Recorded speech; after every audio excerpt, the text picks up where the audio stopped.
মানুষের অন্ধবিশ্বাসকে পুঁজি করে ৩৭ বছর ধরে ফু দিয়ে জিনভূতের প্রভাব ও কালো জাদুসহ নানা সমস্যা এমনকি রোগও নিরাময় করছেন নারায়ণগঞ্জের কথিত কবিরাজ আব্দুস সালাম।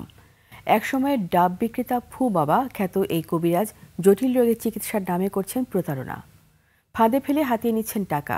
রবিউল ইসলামের তথ্যছবিতে ভণ্ড এই কবিরাজকে নিয়ে বিস্তারিত ডেস্ক রিপোর্টে। সিল্কোর সিল্ক অ্যান্ড শাইন, যাতে আছে আর্গান অয়েল ও ওট প্রোটিনের গুডনেস, যা আপনার চুলকে রাখে হেলদি অ্যান্ড শাইনিং। ৪০ বছর আগের কথা, বরিশাল থেকে নারায়ণগঞ্জের দেওভোগের পানির ট্যাঙ্কি এলাকায় আসেন আব্দুস সালাম। শহরের ২ নম্বর রেলগেটে এই কয়েক বছর আগেও বিক্রি করতেন ডাব।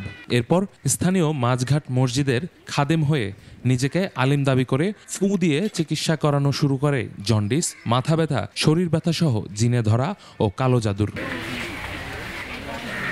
ফু বাবা খ্যাত এই কবিরাজ সালাম এখন ডাব, লেবু ও পানি পড়া দিয়ে জটিল রোগের চিকিৎসাও দিচ্ছে দূর দূরান্ত থেকে আসা বিভিন্ন জেলার মানুষদের। শীতলক্ষা নদীর পাড়ে ৫ নম্বর মাঝঘাট এলাকায় বটগাছতলায় প্রতিদিন বিকেল ৪টা থেকে রাত ৯টা পর্যন্ত চলছে তার এই চিকিৎসা ব্যবসা।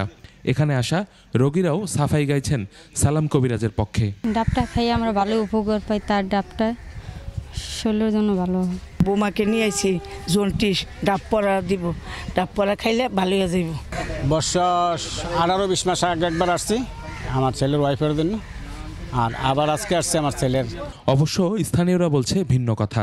অন্ধবিশ্বাসে চিকিৎসার নামে টাকা হাতিয়ে নিয়ে প্রতারণাই করছেন ফু বাবা। এরকম অপচিকিৎসকদের অপতৎপরতা রোধ করা জরুরি ভিত্তিতে দরকার। এটা হুইদে ফাউ কামায় টাকা এটা মানুষ বিশ্বাস করে আসে তার কাছে। ফু বাবা আব্দুস সালাম কবিরাজ বলছেন দীর্ঘদিন ধরে এসব চিকিৎসা দিচ্ছেন তিনি। এই আল্লাহর কালাম পরে যেমন পানিতে ফু দিতে পারবো, তারপরে এই হ্যাঁ একটু ঝাড়ফুঁক দিতে পারবো। তার স্ত্রীর দাবি স্বপ্নে পাওয়া তরিকা দিয়েই চিকিৎসা করেন সালাম কবিরাজ। স্বপ্নে পাইলে ধরেন একজন একটা স্বপ্নের জিনিস পেলে এটা তো কেউ লোকে বলে না, আর মানুষের রুগীরা খুশি 10 টাকা 5 টাকা 20 টাকা দিয়ে যায়। এই লেবু পরা আর ডাব পরা আর বাচ্চা পোলাপানের ভয়, এইসব আর কোনো কিছু না।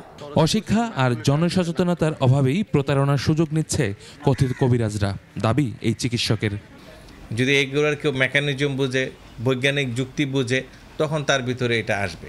যেটা নিয়ে ভাইরাল ফিভার, তারপরে যে ভাইরাল হ্যাপাটাইটিস, ভাইরাস শরীরে 5 থেকে 7 দিন থাকে, তারপরে এগুলো শরীরে থেকে কমে যায়। ধর্মকে পুঁজি করে চিকিৎসার নামে ব্যবসা করছেন কবিরাজ সালাম, বলছেন ইসলামী চিন্তাবিদরা। একে তো পড়াশোনা নাই, দিনের কোনো ইলম নেই, পাশাপাশি তারা কবিরাজির নামে অনেক শিরক, কুফর, বেদাত ও ভণ্ডামি করে। কথিত এসব ভণ্ড কবিরাজদের আইনের আওতায় আনার দাবি সবার। ইউসুফ হাসান নাইম, 21 টেলিভিশন।